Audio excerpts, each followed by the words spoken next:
आज हम लोग चल रहे हैं नेक्स्ट क्लास में। आज पार्ट 2 है आपका डबल नेचर का, रेडिएशन एंड मैटर का। तो आज पार्ट 2 में हम लोग कल प्लांक क्वांटम थ्योरी तक पढ़ पाए थे। आज हम लोग आगे बात करने वाले हैं।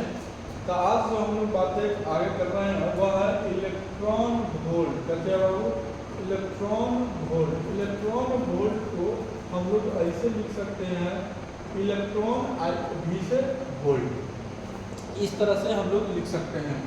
तो हम लोग 1 इलेक्ट्रॉन वोल्ट के बारे में आज चर्चा करने वाले हैं कि आखिर 1 इलेक्ट्रॉन वोल्ट होता क्या है। इलेक्ट्रॉन वोल्ट जो होता है, इलेक्ट्रॉन वोल्ट, वह एनर्जी का ही यूनिट है। एक इलेक्ट्रॉन वोल्ट जो है यह ही इलेक्ट्रॉन वोल्ट जो है यूनिट ऑफ किसका है, एनर्जी। एनर्जी का ही क्या है, यूनिट। अब हम समझने का प्रयास करेंगे कि आखिर एक इलेक्ट्रॉन को गेन करने में जो एनर्जी लगता है, जितना पोटेंशियल डिफरेंस लगता है 1 वोल्ट में, उसी को हम लोग 1 इलेक्ट्रॉन वोल्ट कहते हैं। अब हम समझते हैं कि 1 इलेक्ट्रॉन वोल्ट कैसे निकाला जाता है। इस पर चर्चा करने के लिए हम देखेंगे 1 इलेक्ट्रॉन वोल्ट इक्वल टू हम लोग लिख सकते हैं चार्ज इंटू का जी पोटेंशियल। चार्ज ऑफ का जी इलेक्ट्रॉन इंटू का जी पोटेंशियल, ठीक है, potential. 1 electron volt equal to charge of 1 electron, 1 electron volt equal to charge of electron. Electron का चार्ज जो होता है हम लोग पहले समझ लें कि इलेक्ट्रॉन का क्या चार्ज होता है। तो इलेक्ट्रॉन का चार्ज होता है 1.6 इंटू 10⁻⁻⁹ कूलम।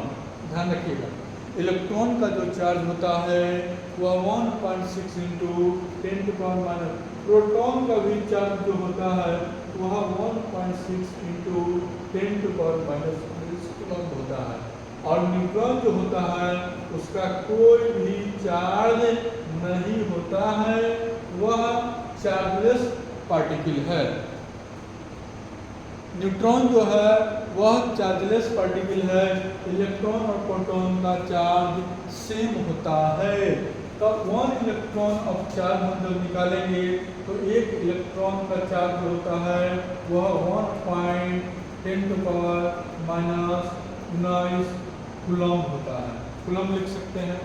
पोटेंशियल जो वोल्ट होता है वह 1 जो होता है, और वोल्ट जो होता है वह जूल, प्रति जूल और प्रति कूलम होता है। पोटेंशियल डिफरेंस का जो असाइनमेंट होता है वह जूल पर कूलम होता है। तो जूल पर कूलम, कूलम से कूलम क्या होगा, कैंसिल आउट हो जाएगा कि नहीं। तो क्या हम लिख सकते हैं, क्या लिख सकते हैं, यह लिख सकते हैं 1 electron volt equal to 1.6 into 10⁻⁻�19 joule होता है। तो हम लोग समझ पाए कि 1 वोल्ट एनर्जी में कितना जूल होता है। तो 1 वोल्ट एनर्जी में जो मेरा जूल आया वह कितना आया, 1.6 इंटू 10⁻⁻⁹ क्या चीज, जूल आया। यह हमारा एक प्रकार से यूनिट ही है, यह एनर्जी का यूनिट है। यहाँ तक किसी को कोई दिक्कत है तो पूछ लिया जा सकता है। तो क्या जाता है, पूछ लिया जा सकता है। आप आगे 1 इलेक्ट्रॉन में तो हम लोग इतना पढ़ पाए, लेकिन अगर हमको पूछ देगा कि 1 जूल में कितना इलेक्ट्रॉन वोल्ट होगा तो हम उस पर चर्चा करेंगे कि 1 इलेक्ट्रॉन वोल्ट में कितना जूल निकालिए। तो 1 जूल में ध्यान देंगे, 1 जूल में कैसे 1 जूल में जो है बाबू वह कितना इलेक्ट्रोवोल्ट होगा, इलेक्ट्रोवोल्ट कितना होगा।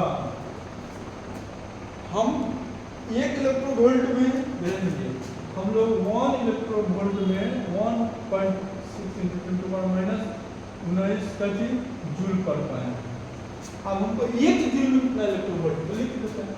हम जानते हैं कि 1 इलेक्ट्रॉन वोल्ट इक्वल टू जो होता है 1.6 इंटू 10⁻⁹ 19 जूल होता है।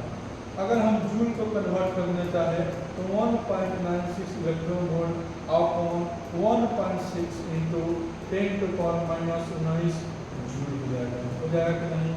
हम उधर जूल को ले आएंगे 1 joule equal to 1 electron volt upon क्या हो जाएगा 1.6 इंटू 10⁻⁻⁹ हो जाएगा। इलेक्ट्रॉन वोल्ट को लिखेंगे माइनस। अब इसको जब हम कन्वर्ट करेंगे तो यही मेरा क्या जाएगा, यही मेरा निकल कर क्या जाएगा इलेक्ट्रॉन वोल्ट। हम इसको मल्टीप्लिकेशन गुना करके भी हम लोग कन्वर्ट किया जा सकता है। तो हम आज क्या सीखे, इलेक्ट्रॉन वोल्ट इस यूनिट होता है जूल का एनर्जी का, और एक इलेक्ट्रॉन वोल्ट में कितना जूल एनर्जी होता है या एक जूल में कितना इलेक्ट्रॉन वोल्ट होता है। यह आपको ऑब्जेक्टिव क्वेश्चन आ सकता है कि बताइए 1 इलेक्ट्रॉन वोल्ट, क्वेश्चन लिखा हुआ रहेगा 1 इलेक्ट्रॉन वोल्ट इक्वल टू क्या चीज, यह क्वेश्चन है। ऑप्शन ए रहेगा 1.6 इंटू 10⁻⁻⁹ गुणा। ऑप्शन बी रहेगा 1.6 इंटू 10⁻⁻⁹ जूल। ऑप्शन सी रहेगा 1.6 into 10⁻⁻⁹ joule second. Option D रहेगा ऑल ऑफ दीज। क्या रहेगा? All of these. तब आप क्या रहेगा, कंफ्यूजन में रहेगा और आपको लगेगा कि सारा आंसर जो है वह सेम है, तो आप इस समय में गलत फहमी में पड़ जाएंगे। आपको याद रखना है कि 1 इलेक्ट्रॉन वोल्ट होता है वह जूल होता है, तो 1.6 इंटू 10⁻⁹ जूल होता है। इसी प्रकार हम आगे वीडियो को कंटिन्यू करते रहेंगे। आप यूट्यूब पर देख रहे हैं या फेसबुक पर देख रहे हैं तो आप एक लाइक जरूर करें।